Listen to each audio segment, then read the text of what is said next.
Hey there, fight fans. Don't forget to like, share, and subscribe this episode of Combat Sports Talk.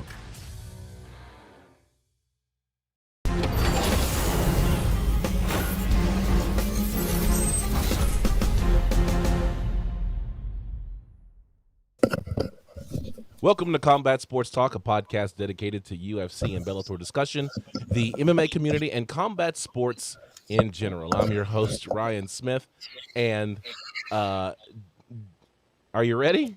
Get over here! Yeah. Joining me this week is the man with the keys to victory, John Keys. I could see you putting the mask on. Because I was looking, I was like, you know, a black scorpion would be great, but it's silly. What's up, everybody? How's it going? I'm still got the shoulder armor here, but hopefully not for much longer. All right, yeah.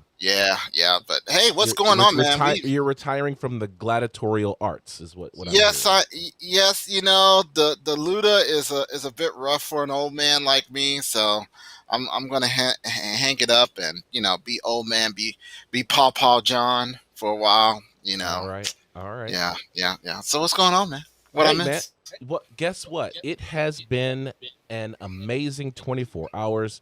Of course, last night was UFC 264, Poirier versus McGregor 3. We were looking to see who was going to take all the marbles, who was going to emerge as the greatest fighter out of these two fighters. Because, I guess my setup was too big. But who was going to emerge as the winner of the rubber match, right? Because each fighter had a win. Conor, of course, had the first win at 145. 6 months ago, we had the fight at 155, and then the rubber match was last night. Yeah, and two men entered in that ring. One was going to walk away with the win, and somebody was just going to walk away, or did they? I mean, the thing is, we don't have to spoil it because everybody at this point knows it has been covered on every major sporting news outlet. I got people who don't even watch the UFC. They're telling me about Conor. So it is well known that the fight ended at the end of the first round with Conor McGregor breaking his ankle. I think the official is the lower tibia, so his shin. People are calling it an ankle break, but it's more his shin. And we'll talk a little bit more about that. But, it's one of those things where you don't want to see a fight end like that, but I don't think it was going too well for Conor anyway. Absolutely not. I don't like to see a fight end that because we've seen what happened with the Uriah Hall, Chris Weidman fight. We saw what happened with the Anderson Silva, Chris Weidman fight. All I got to say, like Poirier said, karma is a mirror. And it shows some things. Yes, he did. So let's go ahead and get into it. This is the official decision.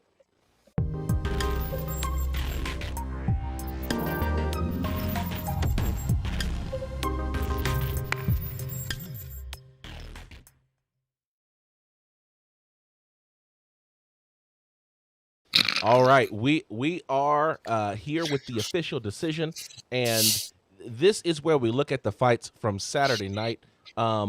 This is there were 5 fights on the card. The first fight of the night, let's talk about it.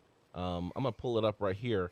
We had Sean O'Malley versus late fight replacement Chris Moutinho. Yeah. Okay. So let's look at these graphics right quick. Okay. So we see the numbers there. All right. First of all, 230. It ended up being 72% of all his punches being thrown there. At one point, they were saying that he was hitting at 80% accuracy. Right. Okay, against this kid. That means the kid didn't even move his head. He just kept going into it. He kept literally running into these punches. But let's talk about how long this match lasted. Okay, that was the killer. This kid kept going. He didn't stop. He lasted for 3 rounds, and then up to the last 30 seconds that finally Herb Dean has said, I think the fight gods have been appeased at the level of violence in this fight. So he called it off. Why? I don't know how to feel. I was so upset because you had this kid who was supposed to go into kind of the UFC farm system. They were looking at him possibly fighting on Dana White's Tuesday Contender Series. They were looking at potentially bringing him in on a Ultimate Fighter season or something like that. But instead, they jumped him right into the octagon with a contract to fight Sean O'Malley on 11 days' notice. This kid comes up and he is there to fight. He's not, and right off the bat, you could see that Sean O'Malley is the more dynamic striker. But this guy, Chris Moutinho, is like running forward into punches, eating knuckle sandwiches, and he looks like the guy off of the 4th of July Coney Day hot dog eating contest. He's just like, he's setting world records just eating knuckle sandwiches, and it's like. Everybody's like, how much more can this guy take? And when this fight makes it to the third round, and it's 4 minutes and 30 seconds left in this fight, how is Herb Dean, a guy who has watched people, literally have their faces ripped apart, taking all kinds of damage, losing pints of blood in the octagon, and still letting the fight go on, somehow calls this fight off, and Chris Moutinho is like still rolling out of the way, throwing punches as the fight's being called off. His hands are up. He's taking damage, but he is still responding. And the worst part is that it's not like he was punch drunk. It wasn't like he was, just swinging, for his life. He was throwing straight ones and twos. And I'm like, I am a protect the fighter guy. And this guy should have been allowed to make it to the end of the round. Okay, so let's talk about that for a second. I think if you really watched the match, you saw the significant strike disparity. Okay, sure. Literally, it was brutal. Okay, it was brutal to watch it in the second round. If anything, I think there might have been a few times that the Herb could have jumped in and did the same thing during the second round, and it would have been enough. The third round, though, was really where we saw it. The leaps and bounds there. There were 10 unanswered shots before Herb said, "Okay, he's good. Okay, he's good. We're done here." Okay, because he wasn't mounting any type of offense. What the question can be asked: was he punch drunk during the time? I don't know. He wasn't Korean Zombie punch drunk. That's for sure. But at the same time, it's like it was like watching Rocky 1, and we were literally watching Rocky get beat up by Apollo Creed, literally getting beat up, right. And it was that much. But look at the heart on this kid. He might have CTE to join that heart, but oh my goodness. I mean, if Dana doesn't sit there and say, okay, we're going to push him a little bit harder into the UFC, I don't know what to say. I mean, right. This kid's got the heart. He just needs the technique now. I think he was good with like the jitters. I think we might throw that up there. This is why I think that Herb Dean stopped this fight early. Even though I thought it was kind of crazy because Sean O'Malley had been predicting that he was going to get a finish, and it looked like he wasn't going to get a finish, and then then Herb Dean calls the fight off, and now he got his finish. But perhaps Herb Dean is getting soft. Never. Let me tell you why. Let me tell you why. Wait, before you do that, though, I need you to hit that music because that's some serious conspiracy. Yeah, okay. Hit that music. All right, here we go. I'm hitting that music. That's right. I'm calling it. Herb Dean is getting soft, y'all. Now, the reason why I say that Herb Dean is getting soft is because we know that Herb Dean has allowed fights to go way farther than what they should have. People getting completely destroyed, and Herb Dean sitting there watching, going, "Fight back." Come on, man. I would sooner. I thought you were going to be like, well, maybe Herb Dean had money on it that he was going to do. He was going to take him out with a TKO. No. I would have believed that before I would hear you say that he's going south. He's going soft. He's going No, soft. he's And the not. reason why he's going soft is because you may recall back in January, on January 16th, 2021, there was a fight on ABC in Abu Dhabi, the Emirates. Main event fight was a fight between Max Holloway and Calvin Kattar. Okay. You know who the referee was for that fight? If I remember, it was Herb the Predator Dean. Yes. And so we talked about the fact that Herb Dean, in his bloodlust, allowed that fight to go way beyond what was what should have been humanly allowed. Like, he allowed that fight to go from being a fight to being a beatdown to being just a torture to murder. And now the conditions are very similar, and Herb Dean called it off. I'm sorry. Maybe it was because the kid was like, well, maybe Herb was just like, he maybe he felt, a little sympathy for the kid because he's, brand new. That means he's going soft. You have Herb no Dean mercy, feeling sympathy, no sympathy. Sweep the leg, Herb. Sweep the leg. You got a reputation to uphold. Well, trust me, he upheld it for later on that night. He got back on the bike, but maybe he got a little soft because the kid just didn't know what he was walking into. Even though I personally said, if you close that ring, if you go into that ring and they close it behind you, you know exactly what you're about to get into. I've said that many a time. But so I mean, would I let that go all the way to the end? I probably would have. Okay, I think you're right. He might be going. He might have showed some mercy. I'm a person who is all about protect the fighter. I'm a person who is all about, I would rather the fight stop early than the fight stop late. But when a fighter who is 11 days into preparation for a fight against someone as dynamic a striker as Sean O'Malley, and you see Sean O'Malley getting tired, you see Sean O'Malley getting frustrated, and this kid is pressing forward, trying to land something. And he landed a couple of punches. I mean, he wasn't shut out. But, when you look up at the clock and there's 30 seconds left, it's kind of like giving that kid that moral victory. And don't get me started on what I believe moral victories are for losers. Is, by the way, that's the headline. Okay, let's just dive into it. Here's why moral victories are for losers. Moral victories are for losers because victories are for winners. If you won, then there's no need for the moral victory. Clearly, you lost because you're claiming a moral victory. So therefore, moral victories are for losers. But so you're saying, hold on. So one little question here in the audience: are you saying that Rocky 1 was a movie about a loser? Yes, he lost the fight. Who lost the fight? Did he win the fight? Because the movie is about a fighter who's fighting a fight that's, he's punching above his weight class, right? Like, he is fighting a fight that he was not ready for, and he got his butt handed to him. Did he go down? Did he get finished? No, he didn't get knocked out.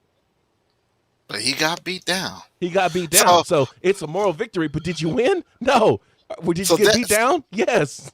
So let me get this straight there. By your theory there, Mr. Smith, you're saying that Rocky 1 and Rocky Balboa are two movies about losers. Did he win the fight? No. Does that make him a winner? Not at all. Okay, there but we go. That was a moral victory. Moral victories exist. Yes, it's how we draw that silver lining on the fact that you lost, but it doesn't change the fact that you had that L, right? Boom, there's an L. I don't care that you narrowly you almost won. It came down to a field goal, and you missed the field goal. You lost the game. So if you claim a moral victory, guess what? It doesn't change the fact that you still have an L on your record. Yeah. So I would have, in this case, though, because at the beginning of, you just saw that there was no way that this Moutinho was going to be able to stand with Sean O'Malley. So you knew No. already it was going to be a loss. It was just how bad a loss it was going to be. How quick a knockout was it going to be? That's what we were really talking about, right? Mm-hmm. But for him to survive and weather 230 punches and be 30 seconds away from completing a fight, his first fight, his debut in the UFC, maybe I would have given him that opportunity. Maybe I would have, found a way to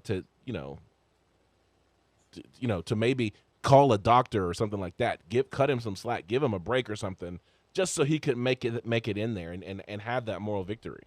But that's why I'm not a judge. I mean, that's why I'm not a referee. Sure, I would have just been like, he's lost. I mean, almost only counts in horseshoes, hand grenades, and shotguns. All right, just remember that, kids. That's right. That's right. And, well, someone else who lost was Yana Kuniskaya, who faced off against Irina Aldona. So let's look at that one. Look at the stats on that. All right. So Irina Aldona, who's coming from Mexico, versus the Russian Yana Kuniskaya. By the way, this is one of those times where I went against rule number one because I knew that Irina Aldona was going to win this fight. So I did not follow rule number one and always pick the Russian. Never bet against the Russian. I knew what the outcome was going to be here, and it was. You knew the beating was going to come. I knew the beating was going to come. Now let's just talk about Yana Kuniskaya for a moment. Yana Kuniskaya came out there looking great. I mean, she was kying on every single kick. You heard her yell, "Ah!" every time she threw a punch, every kick. Mm-hmm. She was putting everything she had into what she was doing. But eventually, Irina Aldona was like, okay, this is all nice and good, but you're getting ready to get caught by these hands. Irina Aldona is like an amazing boxer, and that's what she did. She also came in about, 4 pounds overweight. Mm-hmm. And so she missed weight. So we know that in the past, fighters who miss weight tend to win the fight. So it is actually rare for the fighter who makes weight to win the fight over a fighter who misses weight. I was just going to finish that up. And so Irina Aldona landed a huge strike, dropped Yana Kuniskaya in the first round, and then finished her off in spectacular fashion. And see, maybe Adesanya was right. Maybe instead of just pulling 30% out of their purse, we need to actually start hitting them hard and start hitting that 80, 75, 80, 90% out of their purse, because clearly we've seen this happen before, that the fighter that comes in overweight, is got the advantage. And the reason why they have that advantage is that they didn't have to sacrifice as hard as the fighter who possibly made weight. Mm-hmm. So maybe we need to start hitting them at 75% and see how that feels. Yeah, I mean, something has to happen, because when a fighter realizes that they're going to miss weight, a lot of times they just start hydrating and not going and doing that extra bit that they have to do to get that weight off. So if now the financial implications are significant, if they don't, then I think it changes the willingness of a fighter to just say, you know what, I'm going to miss weight, I'm going to go ahead and take this on the chin. They actually have to still keep trying to lose weight or forfeit. And if they forfeit, I would like to see not only does the fighter that forfeit the match because of weight issues, that they don't get paid, but the fighter that did go ahead and make the sacrifice to get paid, they still get their show money, their win money, and still get that 90%, that 75+% of the pay that they were supposed to get. Well, I think that the promotion is not going to do that. They're not going to give win money for a fighter that misses weight and drops. No, not for the one that misses weight. I'm talking about for the person that. Yeah, but they're not going to get, like, if you and I were going to fight and I didn't make weight, you should not get win money. You didn't actually fight. Should you get show money? Absolutely. Should you get my show money or whatever purse that I that was entitled to you because I missed weight? then perhaps yes, but you're not going to get win money. No. Well, if you pull out because you're like, you know what, I'm gonna lose this money anyway. I'm just gonna forfeit. You should take. You need a L on your record. Okay, you seriously need a L on that. All right, because you willingly pulled out because you knew you weren't gonna make weight and you're afraid to lose some money. I Yeah, need you but to if you take an pull L. out, then you're not going to get any money. So, Yeah, the risk is you can get 25% or you can get nothing. yeah, So I like what Izzy said. I like that you brought it up as well. That perhaps the penalty should be stiffer yeah. for missing weight. But at the same time, I think it's going to change the dynamic of the sport in ways that we can't predict, like fighters pulling out, and saying that they're sick or ill or something like that, so they don't take the ding of the 75%, and the fact that they can potentially get that fight rescheduled because they are injured. Ah, I guess. I still say investigate. Trust but verify. All right, as Ronald Reagan infamously said, That's when it right. comes to things like that, trust but verify. Trust that they're out because they're injured, but go verify that they were really injured or something like that. Not chilling out Hmm. at the pool the next day, sucking down pina coladas and pizza, Right. So, which doesn't sound really bad right now.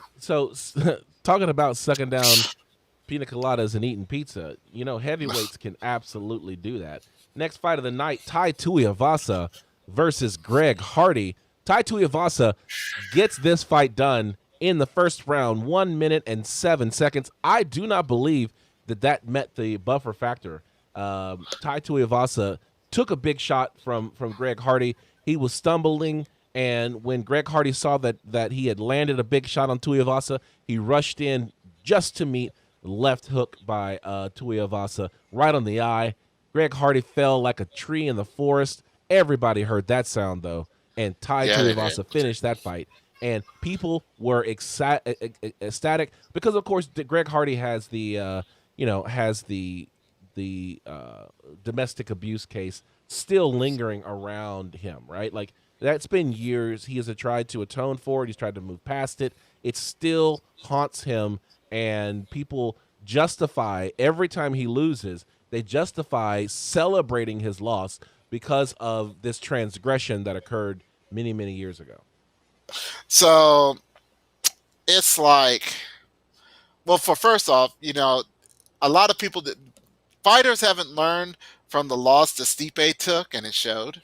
Hmm. Um, Secondly, it was a great match until it was over with.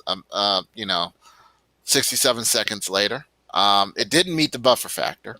Right? Um, Greg Hardy, I think he gets. I mean, I'm not excusing what he did. Okay, I'm really not excusing. He did it, and I think he's done everything he can to atone for what he has done. If we are truly supposed to be a society that says, okay, you've done the act, you've atoned for that act, we're gonna move on now. I'm not gonna hold what he did then today, unless he did it with the recently. If he's over here, using women like punching bags constantly, then yeah, okay, you're scum. But at the same time, we see Greg Hardy is actually, he's kind of abandoned the whole, I've atoned for my ways. Let's be cool. He's actually starting to embrace the villain, and Hmm. I think that's actually kind of a better look for him because, think about the villain. Villain don't care. Villain's gonna do what he's gonna do. Okay, he won't care if you're happy, if you're sad, or if you're apathetic. He's still gonna do what he's gonna do, and it's kind of a better look.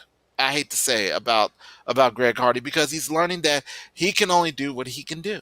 After I, that, I don't think that playing the villain, it's just one of those things that we're going to get into it when we start talking more about Conor. But right? the bad part about playing the villain is that people struggle to see you as a human when you embrace the villain. And Mm, so the fact is, because he has this dark cloud still lingering over him, that embracing the villain only justifies people continuing to hold that against him, and will never let him fully, rejoin our society because he has that scarlet letter, on his chest. And so, for me, I would really try to clean up my image, and I would really try to keep my head low and stay under the radar and just knock folks out. I mean, if he could But just get in the ring and knock folks out, people will start to love him because of the fact that he has all these highlight finishes. You know, but Ryan, he's been doing in, that for 3 years. and he should continue. But now embracing the villain, the heel role is I think problematic, because now everybody who fights him, they get elevated to this level of heroism for beating him. And it's like, everybody likes Tuivasa, right? I like Tuivasa. Oh The yeah, shoey, how can you yeah, not like a guy who wants to spit in a shoe and then pour beer and then drink it from somebody's shoe? Like, yeah. that's But crazy. did talking about that, and I hate to like totally deflate this serious conversation just for this little tidbit. Did you see the first shoey he drank I did. outside the ring, and the And they dude poured hot poured the sauce. hot sauce in, and it wasn't just like drip, drip, drip. It was like pour, and he knocked it back. He spit it back out, and I was just like, dude. I was Yeah. like, oh my god, that was dangerous. He Poiriered it in there. Yes. See what I did there? See what I I did saw what there? it would have been even better.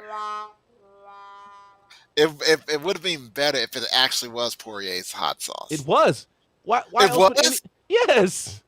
Why else No, would it they was why not. would Okay, let's think about it for a moment. Who is fighting on the card? I know that. I just thought you just threw out a dad joke Why out the like hell that. why would anyone in the audience have hot sauce? You got a point. I'm gonna have They to go had to back have and been watch it. selling it at the venue.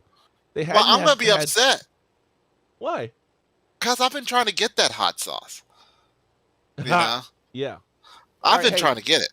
so let's we got a question coming in from the audience. Who's the villain you guys were speaking of moments ago? We're talking about Greg Hardy, Yeah. former Dallas Cowboy defensive player who came under fire for domestic violence many years ago when he played for the Dallas Cowboys. Since then, he has he's come back and tried to start a new career.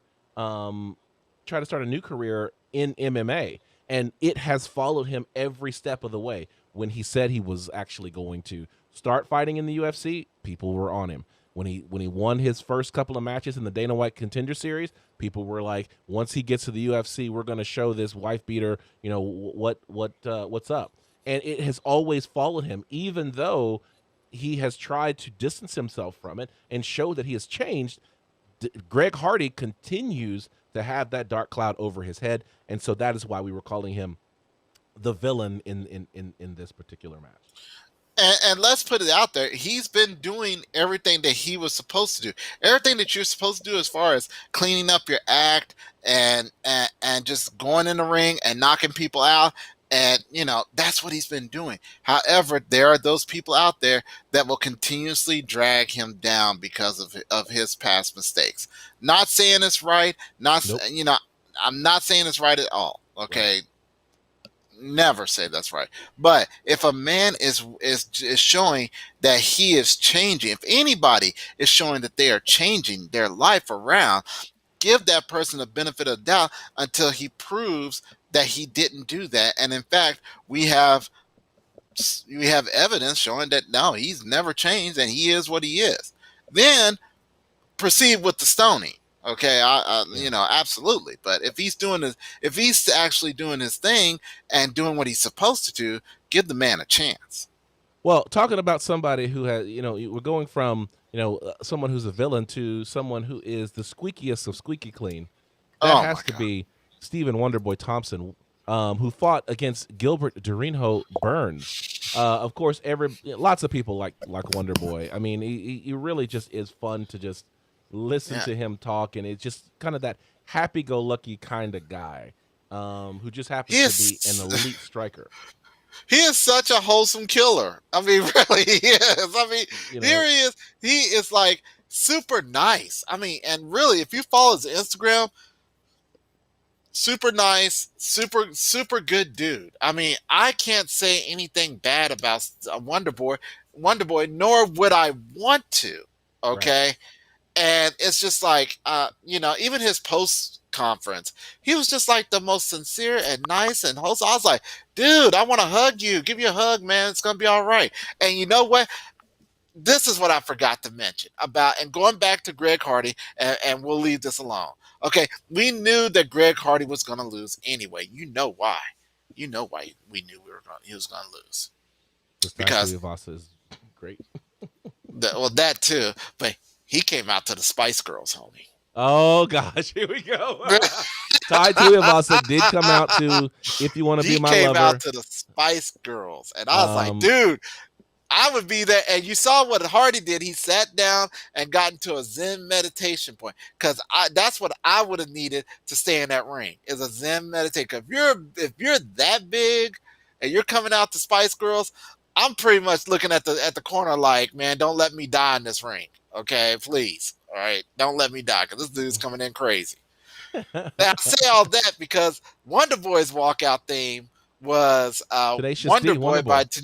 Tenacious D. Yes, it was. Mhm. Which it was like, this is really a wholesome song. I want to hug him. I want to hug Tenacious D now. It's But it's it's it, really not though. It's I know really not.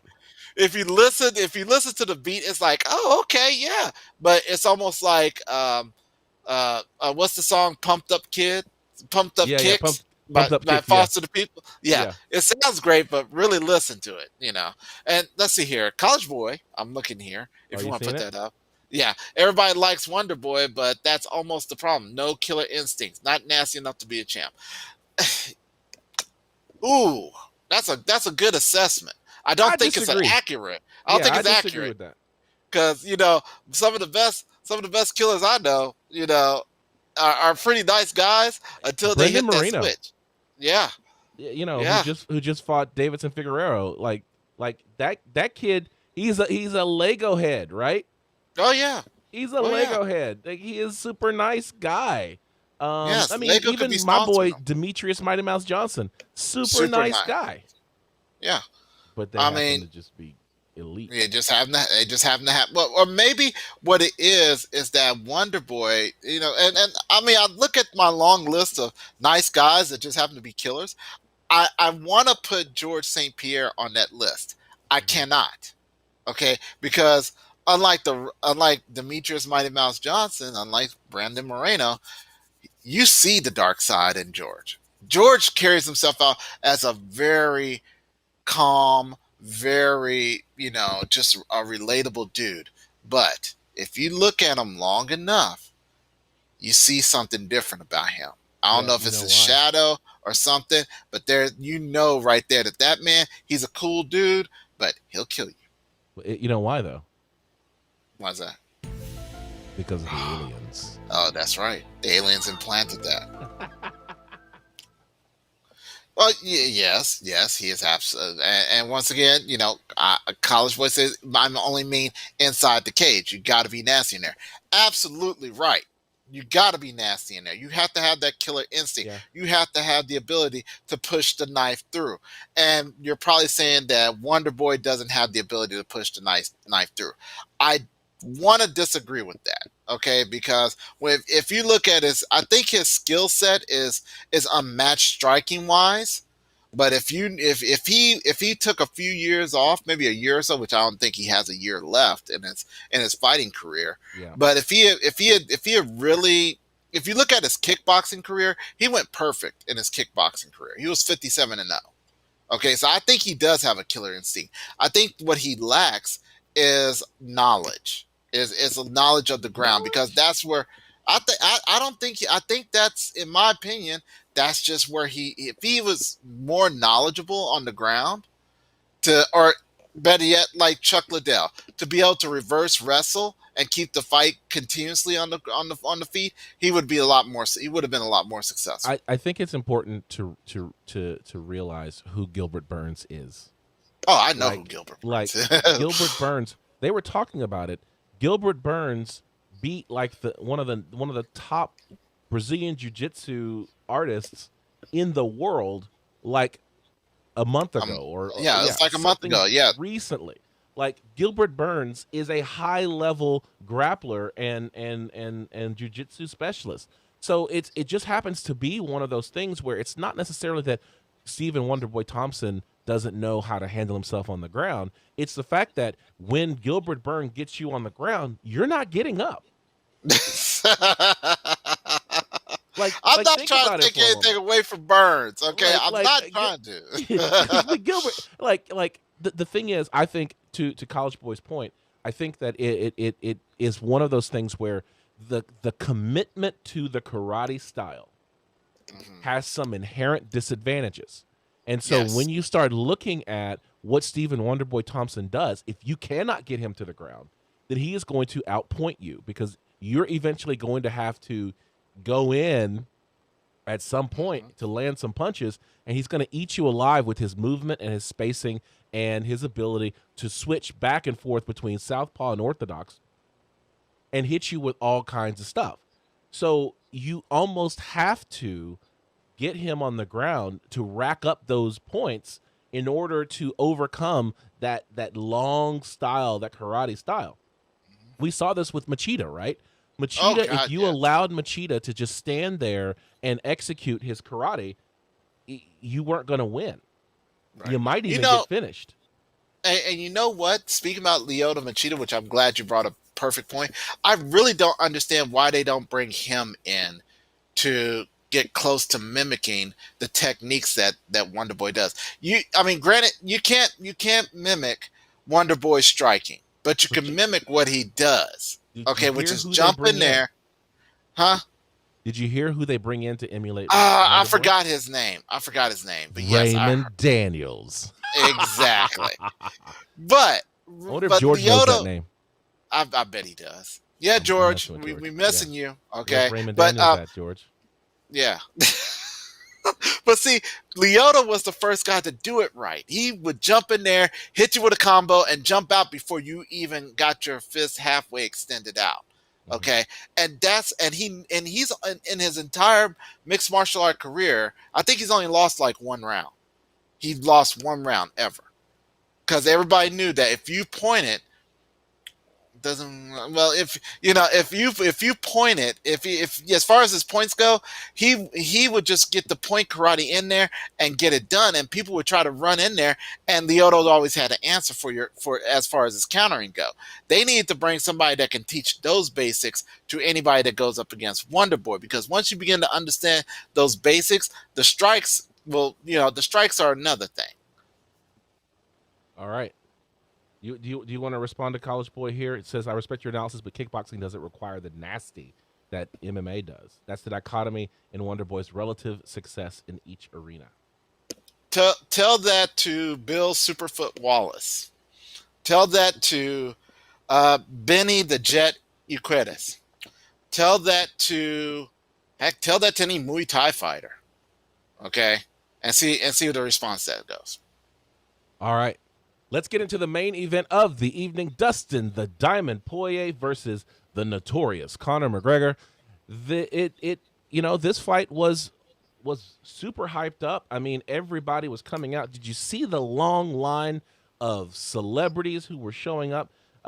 Everybody wanted to see what was going to happen when Dustin the Diamond Poirier and Conor McGregor met for the rubber match. There was tons of trash talk, which we'll get into in just a bit. But right now, Dustin the Diamond Poirier wins via TKO doctor stoppage at the end of round number 1, 5 minutes, due to Conor McGregor breaking his lower tibia, a.k.a. his ankle. But see, it wasn't his ankle. It was right above his ankle. It's right above his ankle. Yeah, but what do you call... I mean, it's the lower tibia, but, what do you call that part of the leg, right? I think they were, as I'm feeling on my leg right here, right now, is that still shin? It's still shin. It's still technically shin. Yeah. But because it's close to the ankle, it's like living in the suburbs of a major city, right? If you're a doctor or anatomy and physiology, then yeah, you're probably going to call it the lower tibia, But if you're just a fight fan like me, I'm gonna call it the ankle. It's right above the ankle. It's near the ankle. Dadgummit, it's the ankle. I know it's not Fair enough. really the ankle. I don't really live in Dallas. I know I don't live in Dallas. I But know that driving into Dallas city limits, actually, I call it leaving the country. But at the same time, if I'm talking to somebody who doesn't know their Texas geography, I'm not going to tell them. I'm going to tell them I live in Dallas because it's close enough. So yeah. Conor McGregor, he broke his ankle. It's close enough. The break is close enough, y'all. Right, fair enough, fair enough. But yeah, man, it was every bit of what we expected it was going to be until it wasn't. Not The hype even was when at the amazing. end, even at the end, I was like, okay, I'm not mad at this. I'm not mad at this ending because I'm like, that's pretty much how this was going to go at some point. It was violent at the beginning, it was violent in the middle, and it had a violent end to the round. I don't think Mm-hmm. I could ask for any more. It's just like watching an action movie. Mindless violence and mayhem. And we got that in this Mm-hmm. match, even though it only lasted 5 minutes. Yeah, and what I liked was that Conor McGregor came in with a different strategy. You saw that he wasn't standing on that front foot. He was Hmm. back in his kind of horse stance that used to be his style, where he Hmm. was really looking to execute his kicking game. And you saw him, even in as he was walking into the ring, he's throwing all these spinning kicks and things like that. This is a Conor McGregor that we began to know and love at the Hmm. beginning of his career. And so for him to harken back to that gave at least a lot of fans hope that, this Conor McGregor was going to be something different than what he'd been in his last couple of fights. Whereas Dustin Poirier came in there, really just the consistency that we expect from him, the game plan that we expect from him. Nothing really changed, I would say, at least in his strategy, other than the fact that he was able to take Conor down to the ground, hold Conor down, drop and these huge elbows on Conor, bloodied him up. It was, I mean, Dustin Poirier did a lot of damage. So much so that two refs on the scorecards gave Dustin Poirier a 10-8 round. Yes. And I'm not gonna say that I wouldn't have they given it were a 10-8 wrong with round. that. I wouldn't have given it a 10-8 round. It would have been 10-9. I would give him a 10-8 because I mean there were some parts there like when Dustin was on top of him and he was raining elbows and they're really Connor really didn't have too many answers for that. But I mean, but that's what happens when you talk trash. You instead of getting punches, you get elbows when you talk trash. Just FYI. Um, and he really emphasized the jitsu and thug jitsu. All right, because I remember talking to some friends. They're like, "What in the world is thug jitsu?" Now you know. Okay, thug jitsu and Thug Jitsu is a name that was coined by Eve Edwards, if I remember Mm-hmm. correctly, and it's like I think the way, if I remember correctly, the way he described it was it's pretty much anywhere it's the combination of every range of fighting, and it's the ultimate combat sports: boxing, Thai boxing, wrestling, and Brazilian Jiu Jitsu plays in all of that, if I remember correctly. All right, so that's what Thug Jitsu was, and you always know when things are not going well, and the reason why I gave it a 10-8 is from the Nate Diaz factor. Everybody's a striker until they get hit, and then all of a sudden they want to wrestle. Okay? We've never known Conor to wrestle. And all of a sudden he threw a guillotine out there. Yeah, you get an 8 for that one. You get an 8. Yeah, well, that, and maybe that was because he had experienced the crack in his ankle, and so he was trying to get the fight to the ground, and so that's something that I think it's going to require more analysis as time goes on to start thinking about what he may have been thinking, because you were saying in the before we started the show how much Conor McGregor must have been able to tolerate that pain if the what happened in the post fight interview is Dustin said, I know when Conor, broke his leg, I checked the kick and then I pointed at him and said, like, that one didn't feel good or something like that, and that was the moment that that Dustin Poirier felt like Conor had hurt himself. The thing is that not long after that, Conor goes for the guillotine. And what I'm saying is the whole time I'm like, Connor's gonna gas his arms out. Connor's gonna gas his arms out because he can't get this guillotine. And Poirier kept popping out. And so it's like maybe that was just the desperation of knowing that he might not be able to make 5 rounds on this bum ankle. And so it's unfortunate that he wasn't able to make the first round. I mean, it broke at the end of the first round.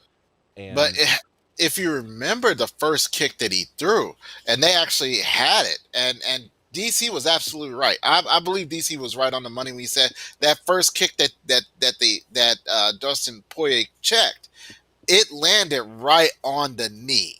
Okay, and I was like, oh, I've seen that before. We see how that ends, and I was like surprised that he was actually walking. He was, and if you really think about it, his movement was really good that entire first round. So I was like, he might think he has a shin split because yeah, I've ran on shin splits before, and they do not feel great at uh-huh, all.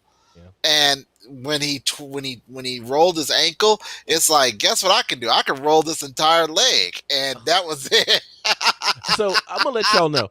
So for those of you who are watching or who are listening to this episode, go back to our YouTube channel, and you Yes. can see the play-by-play. And George joined me last night, but you can see the play-by-play of me calling the main event and when I saw the break.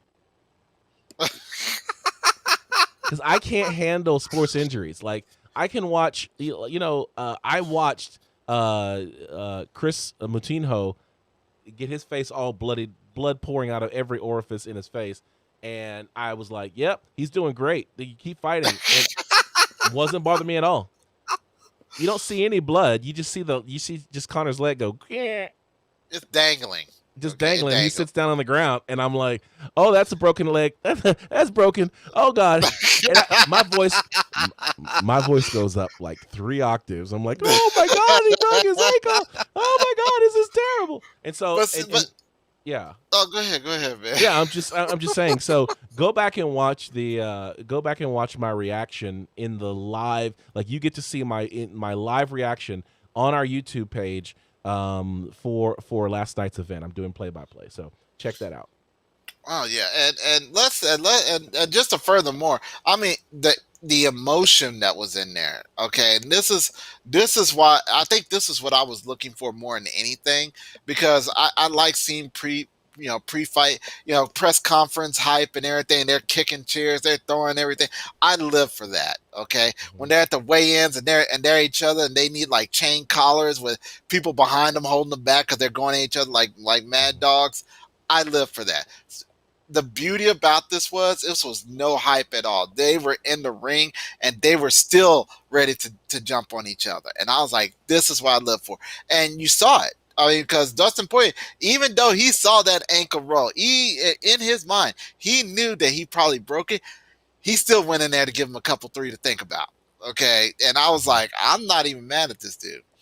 So, Well, hey, let's talk about why Dustin Poirier, even after he saw the ankle break, that he still went in there and gave him a 3 piece and a soda or so. Um, Partially it's because Conor McGregor was talking about Dustin Poirier's wife and how Dustin Poirier's wife was coming at him in the DMs and mhm. trying to get in with Conor McGregor. Conor's making it seem like Dustin Poirier's wife was interested in Conor, possibly wanting some illicit affair of some sort. It's what the insinuations were, and even after the fight, even after Conor has his leg in traction, and Dustin Poirier has been awarded the victory, he is still yelling, "Your wife was in my DMs." You can take people out of boxing, but you just can't take boxing out of people sometimes. Okay. That when I saw that, I was like, the first thing I thought of was Adrian Brona and Paulie Magdalene. Yeah. Yeah, Malagagny or I know something like that. So, Malagagny or whatever. yeah, and this is why I saw there, and and for anybody who goes, you can go look and um saw that the picture that Conor took, it was photoshopped. Okay, Mm-hmm. because when you send somebody a DM, there's supposed to be a message right under there that with that there was no message there. Okay, so it was totally photoshopped. You know, to the unobservant eye. Secondly, he also, and Dustin Poirier also said something else. He said that this guy was talking about he wanted to kill me, and that if I saw him, I'm dead. And even as they were as Joe Rogan and Dustin were talking, he was still over there talking about how he's going to kill him and stuff like this. And y'all gotta understand, Dustin is from Louisiana. All right, Louisiana people, they have a sort of a different mindset. You don't sit there and say, "I'm going to kill you." Okay, because they kind of take it kind of personal, and they're gonna be like, "Oh, they're gonna kill me." So that's why Dustin said that this trilogy is not over. He said either in the ring or on the street, we're gonna figure this out. We're gonna finish this up, and I believe Dustin on that. Well, that's the thing, and you know, I saw a really good article. I didn't add it to the you know, I didn't add it to the run sheet, but it was a really good article about kind of how this became the worst of Conor McGregor. That he stepped over the line in his Floyd Mayweather trash talk, Mm, talking about race. He yes. stepped over the line in his Habib Nurmagomedov fight when he started talking about religion and family, and he stepped over the line again with Dustin Poirier talking about killing Dustin Poirier and talking about his wife. The Yeah. difference between Floyd Mayweather, Habib Nurmagomedov, and Dustin Poirier is that Conor has always been gracious in defeat, Yes. Yes. except He he was wasn't not. last night. And So and that is, I think, is where it goes from being everything I said was just business, which is what he tried to convince Habib Nurmagomedov that it was. This was personal because yes, he it was didn't so let it personal. go.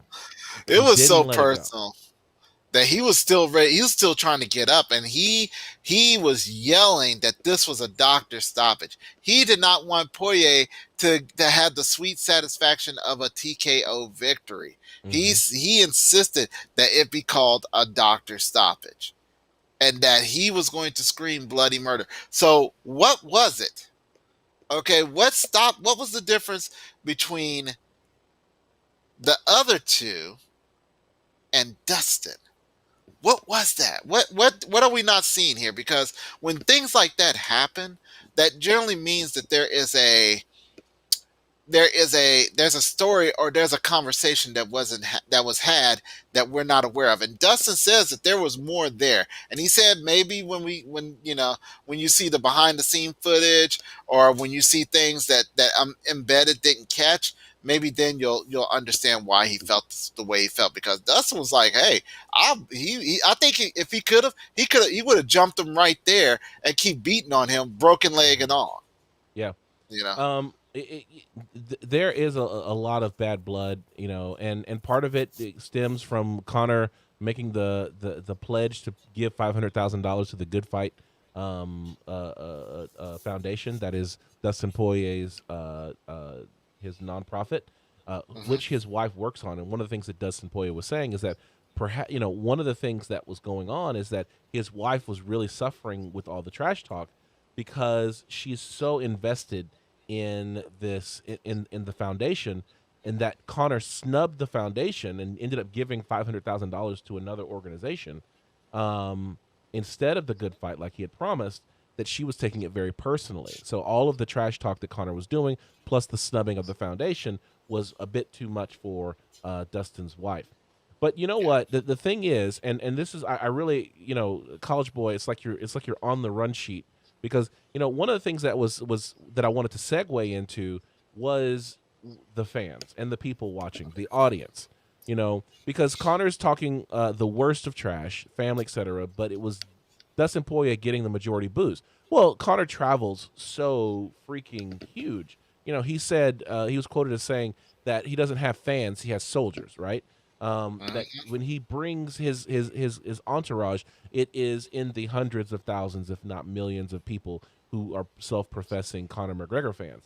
And so, the fact that Dustin Poirier, who at the end of the fight, knowing that Conor McGregor has a broken ankle, does the Conor walk Yes. over to Dustin Poirier, which many have felt like that kind of taunting is in bad taste.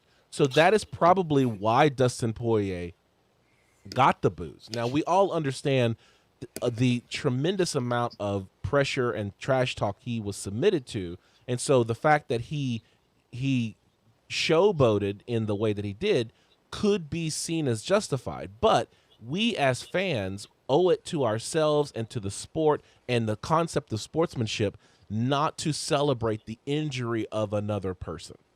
That's that right. that's what goes from it being sport to being something more than sport, to it being warfare, or to Yeah. being something else. And so perhaps it that is why it is perhaps it was like Conor McGregor continued to trash talk. Dustin Poirier continued to make threats about finishing this on the streets if it need be. This is not over, and I think that plays very well into Dana White's hand, because Dana White is saying he doesn't want to see a fight end like this. So it's possible we could see a Conor McGregor Dustin Poirier 4. Well, that part right there. Um, and I'll talk about the fans in just a moment. As far as seeing he's Conor McGregor, whether people actually know the severity of what he's experienced right now, it's not good. Okay, Chris Weidman suffered a similar injury, and while Anderson, and even though Anderson Silva made it seem like it wasn't that bad, and it probably wasn't with Chris Weidman, the last update that I saw with him, he was like, I may be getting my leg amputated if the blood flow doesn't go properly. Okay, that's the type of stuff he's going through, and unfortunately, that's the type of stuff that Connor may be going through. And my heart's out for him. All right, but the fans. Okay, so all right, so I think I've made mention before that when they were starting to do the Apex Center fights, that I enjoyed not seeing the fans in there because it seems like it's more intimate. It is just a brawl between two fighters and their camps, you know. So with the fans, um, they're about violence. Let's just put it out there. It's gladiator fights. The fans comes in all walks of life. The best fans are the ones that appreciate the combat aspect of combat sports. And then you have the other fans that are, the fair weather fans, the ones that are there for the entertainment. You could be one or the other. And in the end, it really says a lot about the type of person, or how vested are you into MMA? Are you just there to watch a fight, or are you there to really appreciate the sport? I, for one, I am a person. Even though I applaud violence on all levels, and I've been with UFC since the beginning, UFC one, and I appreciate it. And I guess at the beginning, I was appreciating the violence, but I was actually appreciating the martial arts that were being displayed at the same time, because they were trying to answer a question: who is the best martial artist? Some people don't care for that. They're just wanting to see violence, and given the year that we've been in, you know, people need that release. People want to see that violent lashing. I mean, we can go deep psychological dive on why people like to see that, but you know, for the long play, let's just say that there's it's just those two camps. There are going to be those that appreciates the art aspect, the martial arts aspect of it, and then there's going to be people that's going to appreciate the entertainment. I don't give fans a pass on anything. Okay, if you're going to boo somebody, that's cool, boo them, but everybody is also entitled to their own opinion. And I gotta respect that. You want to boo that person for that? That's fine. You boo them for that. That's Yeah. not why I'm there to do that. I'm But there to watch them fight. it's one of those things where when you are a Conor fan, then anyone that Conor fights is your enemy, and Yeah. there's just a generalized lack of respect. I would be interested in going back and seeing whether or not Conor fans booed every opponent that Conor has ever fought, like booing Absolutely. Habib Nurmagomedov, booing Yeah. Jose Aldo, booing. Yes. The only person probably who didn't get boos was probably Nate Diaz because his entourage, the people following him, is arguably as big as Conor's. Yes. And so you probably had both sides there, but when you have someone like Dustin Poirier, who a lot of the hardcore MMA fans love, I like Dustin Poirier. I'm a Um, big fan. but I'm not so fervent that I'm gonna boo Conor because I like Dustin Poirier. You just have these fans who, I'm not gonna call them casuals, but at the same time, what they do is they root for their person by booing the other guy. And we see this in other sports. We see this in football. I'm a Philadelphia Eagle fan. Philadelphia Eagle fans are the worst. We boo the other team. We boo our own team. You know what I'm saying? It's like we are the worst, but at the same time, we're passionate, and so that's how the passion manifests. It's not giving them a pass. It is wrong, but at the same time, that's what explains why they're making the boos. And, Sitting in the audience. mhm. I want to kind of continue here. Sitting in the uh, audience were a lot of people who had opinions on the outcome. The first oh, one being uh, Rafael dos Anjos. oh yeah. What did RDA say? So Rafael dos Anjos, of course, was supposed to fight Conor long years ago. Long years ago. Oh Uh, wow. uh, Rafael dos Anjos was supposed to fight Conor McGregor. Rafael dos Anjos broke his foot, and Mm. even to this day, Conor McGregor has lampooned RDA for not fighting him due to a bruised foot. And RDA is like, listen, when I broke my foot before I fight, this guy made fun of my injury and continued to do so for years. So take your own medicine and humble up. Hey, and guess what? It is what it is, man. And on top of that, RDA was in the wings. As a matter of fact, he was in the Mm-hmm. wings. He was the alternate in case something happened that he would jump in. And believe me, and you know what? I understand why Carter talking trash about RDA because RDA is his kryptonite. He is a ground fighter. Okay, he Mm-hmm. will take him down and he would own him. Okay, completely. Someone else had comments to make, and it was published last week also that Jake Paul, who had been chasing Conor McGregor for a fight, going so far as to guarantee an offer of $50 million to fight, um, had some words to say about Conor. Of course, he would offered him $50 million for a fight. That saying that his new offer to Conor McGregor for a fight was $23. Wow. Did you see the $100,000 necklace that Jake Paul had made? I don't pay attention to Jake Paul. Okay. I was actually looking at Floyd Mayweather and his posts. Okay. Okay.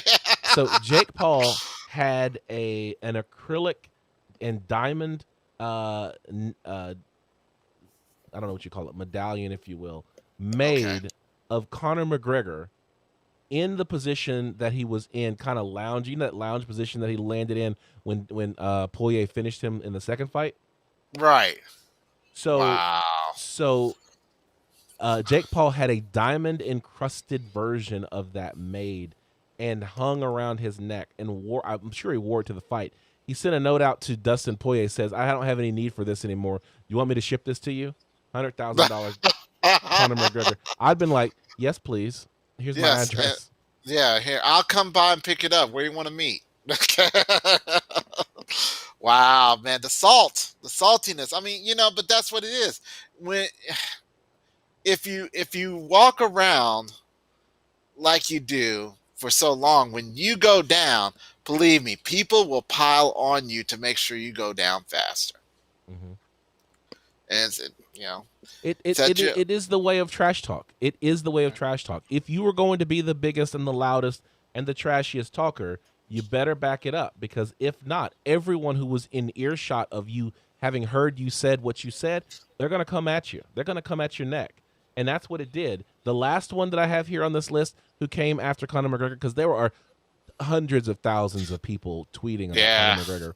Oh yeah. But the last one is the Eagle, Khabib Nurmagomedov. What did the Eagle did not have to say that? He had to weigh in. It was very short. It says, "Good always defeats evil. Very happy for Dustin Poirier. Hope you will get the belt end of the year." That was sweet. So Khabib is calling Conor McGregor evil, and it's poignant. I'm sure that in Dagestan, the Eagle has a big smile on his face. High on his castle. Seeing Dustin Poirier win this fight, seeing Conor McGregor get embarrassed really in the fight. I mean, those 10-8 rounds that the judges gave him really showed how much damage Conor McGregor took, and at the same time being injured. I'm sure that no one that Khabib Nurmagomedov is not celebrating the injury, but maybe the karma. Yes. Once again, karma is a mirror.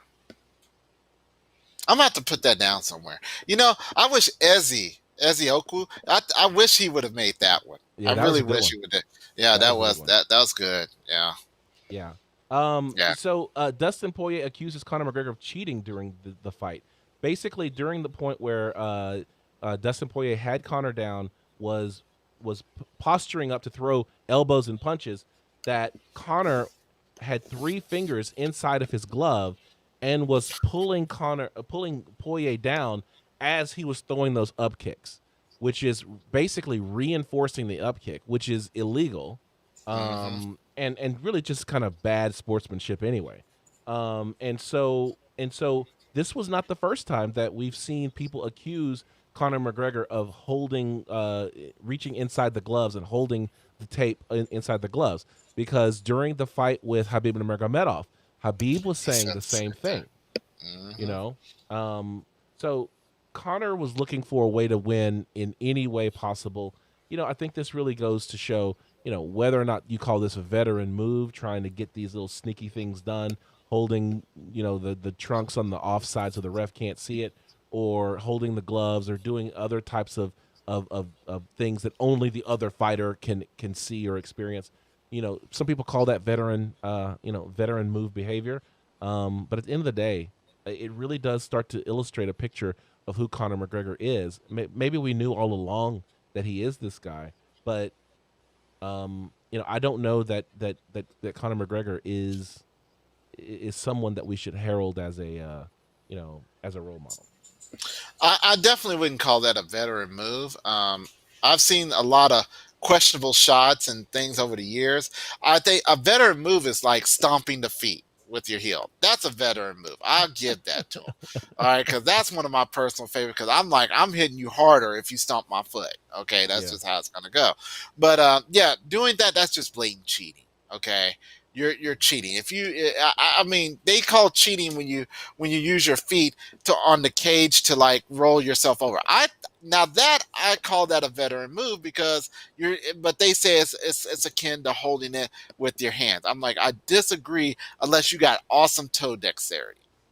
That's my opinion. What he was doing last night, if you're holding on to the glove, that that's a cheating move. Okay. Just to make an effective up kick. No, man, you're dirty. Okay, it's okay to be dirty. Ric Flair was dirty, and it is what it is.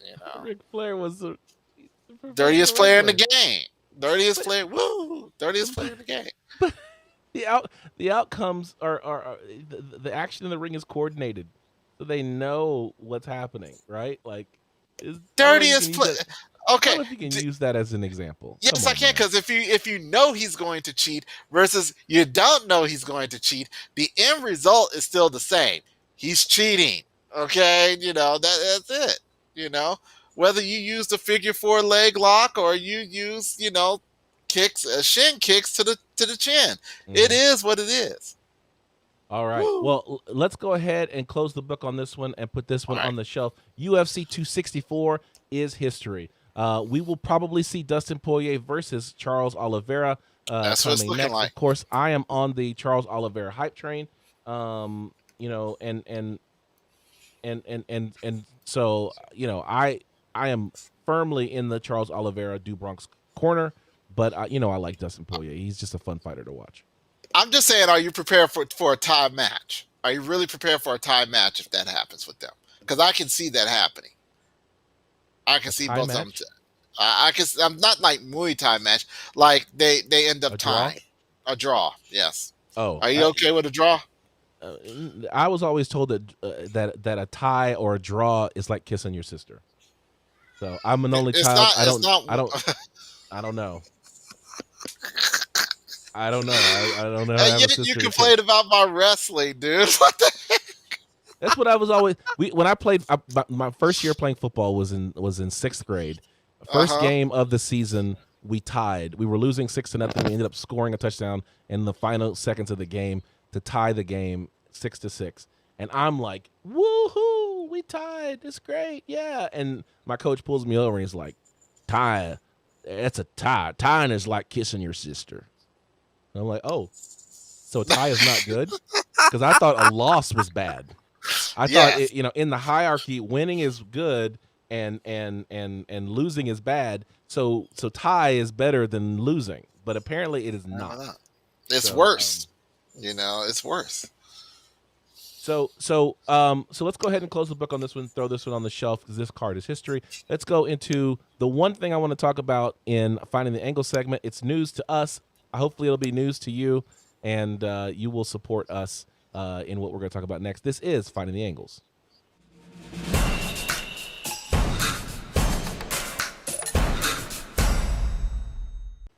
All right, this is Finding the Angles. This is where we talk about the news that are making waves in the MMA world. This is probably, in the grand scheme of things, a drop in the ocean. It is a ripple in the serene waters of MMA. But for us here at Combat Sports Talk, it is a tsunami. And that is the fact that our very own George G Money Stallworth, the coach, the double champ, is getting back into the ring, fighting on a card called Canafist. Here's the promo, and I'm not going to play the whole promo, but I'm going to play just the beginning of it real quick. Here we go. This is the Oklahoma Kickboxing Championships, OKC. This takes place in Oklahoma City, and so. Flatland tickets where you can get it. Trying to stop it right there. You can see at the top of the screen. Let's go back just a little bit.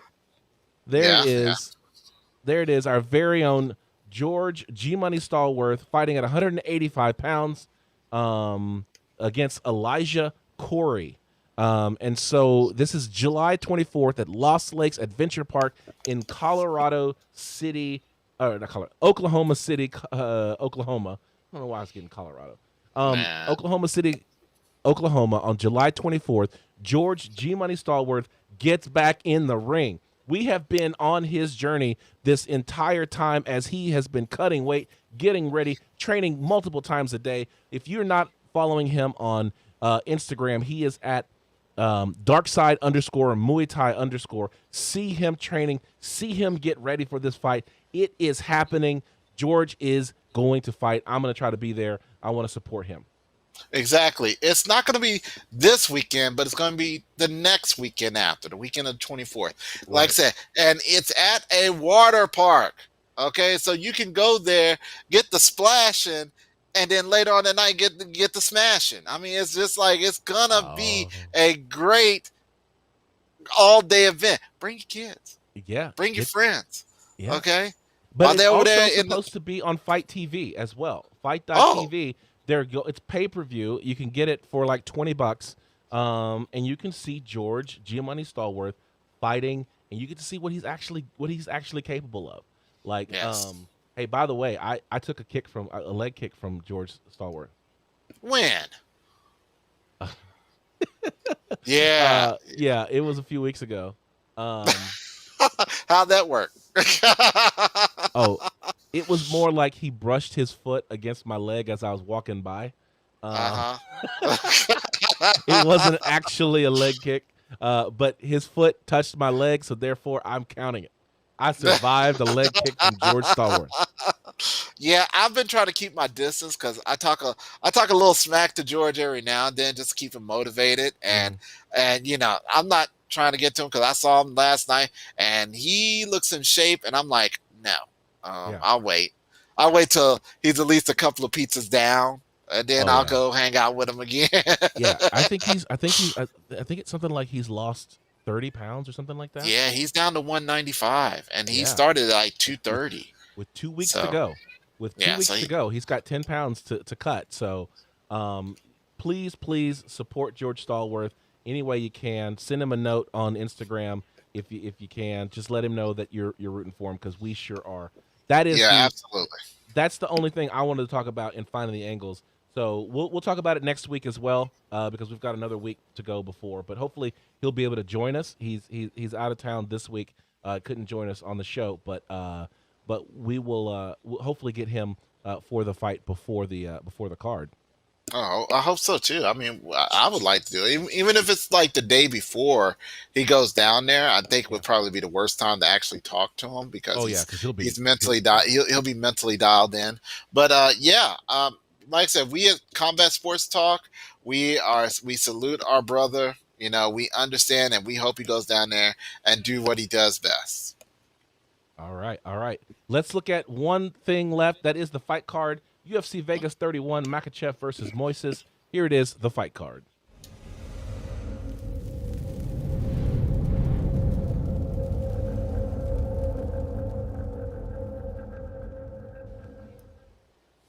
All right. This is the fight card.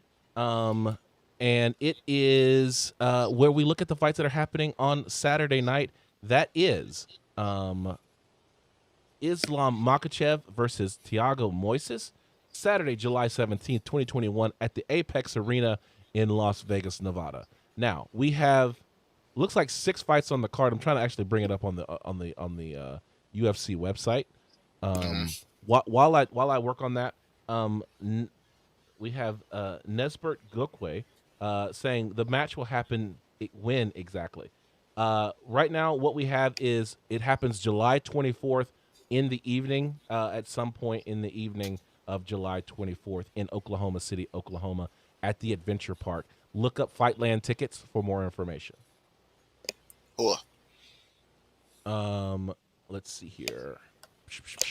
Well, I mean, we could talk about some of the things I'm seeing here. We are seeing a return of a fighter. You know that? Who is return? Oh, yes, I do. Yes, I do. Here we go. Cupcake Tate. Cupcake Tate. That's right. So let's go through some of these fights here. So first fight of the night that we have is Gabriel Benitez versus Billy Quarantino. And so Billy Quarantino is a game fighter. When you start talking about people who just get in there and just throws hands and can just go take this fight everywhere, that's Billy Quarantino. And so here, I'll pull it up here. For some reason, it's not linking to the face-off photos. But here we go. So we've got that's there we go. This one. So we've got Gabriel Benitez versus Billy Quarantino. I like Billy Quarantino in this fight.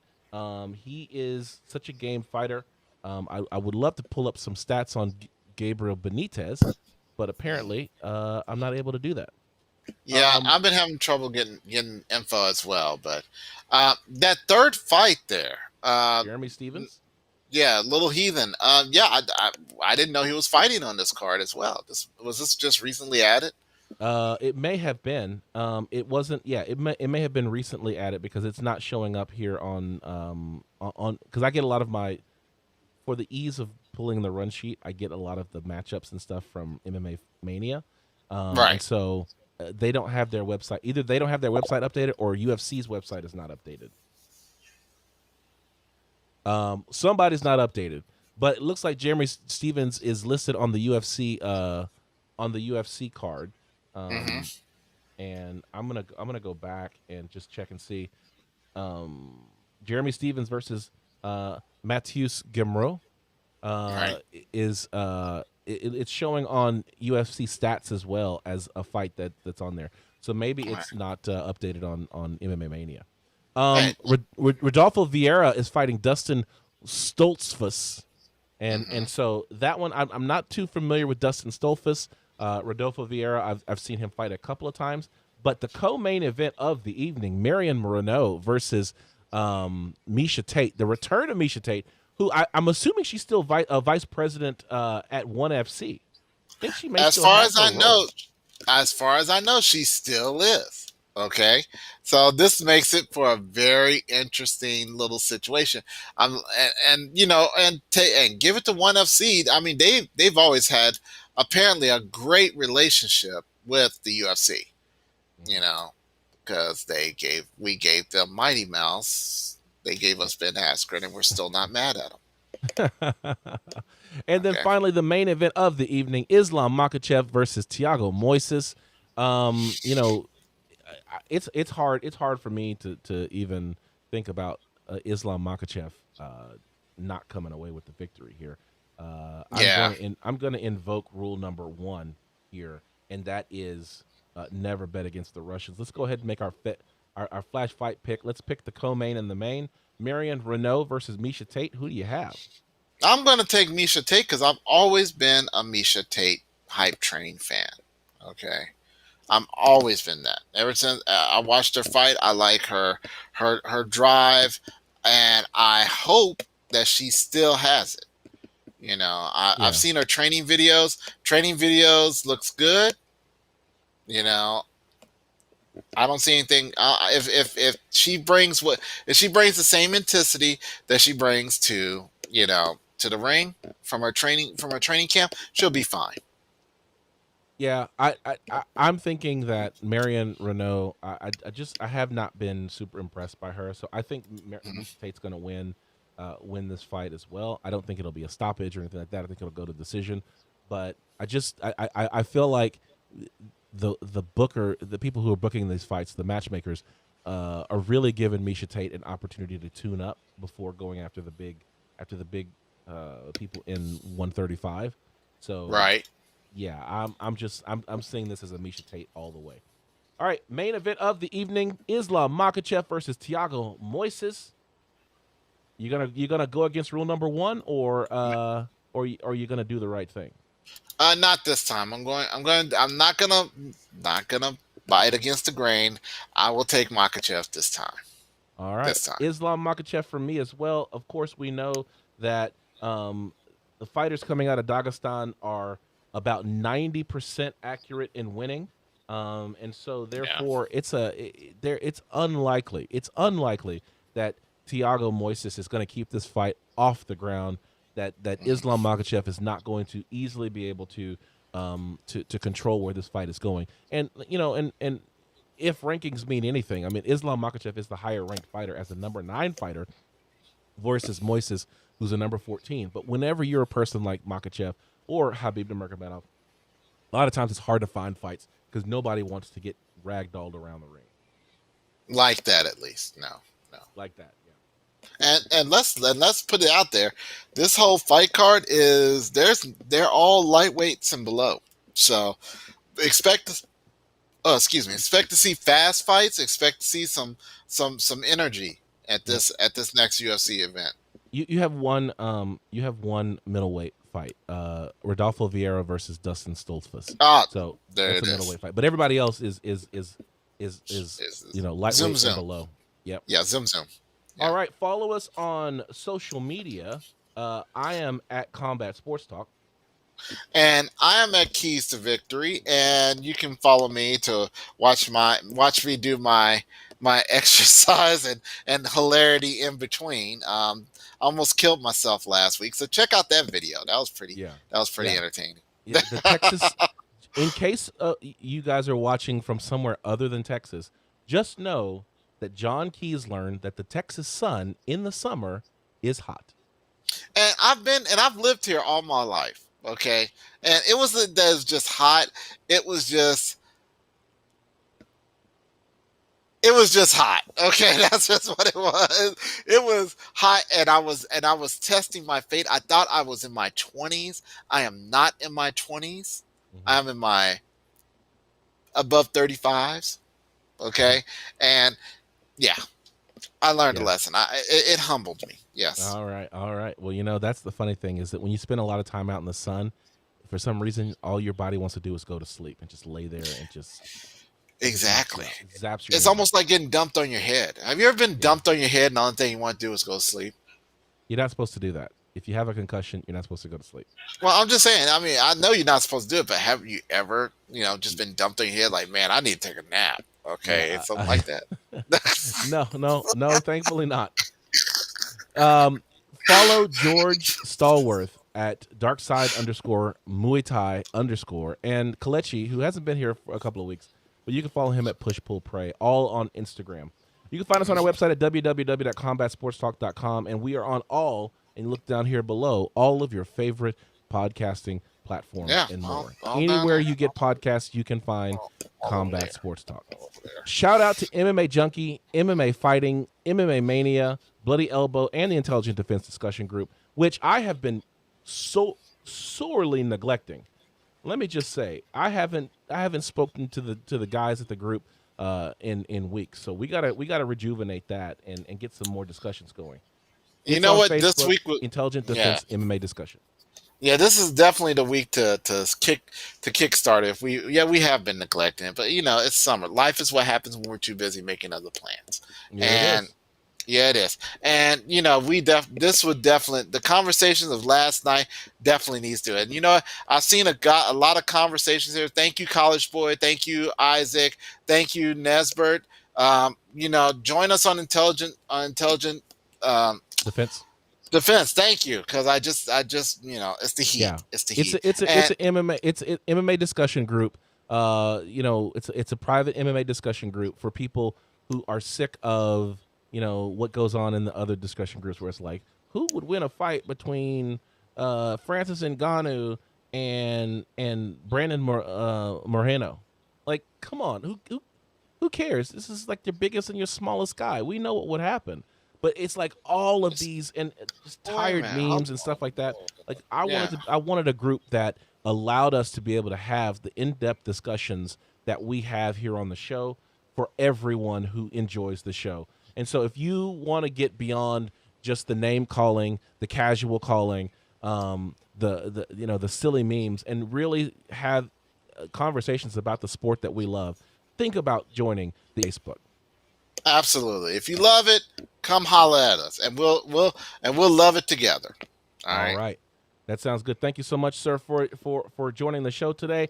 And Ah. I want to say, on behalf of John Keys, my name is Ryan Smith, and I'm reminding you to keep your hands up, your chin tucked, and throw bombs. We'll catch you next time.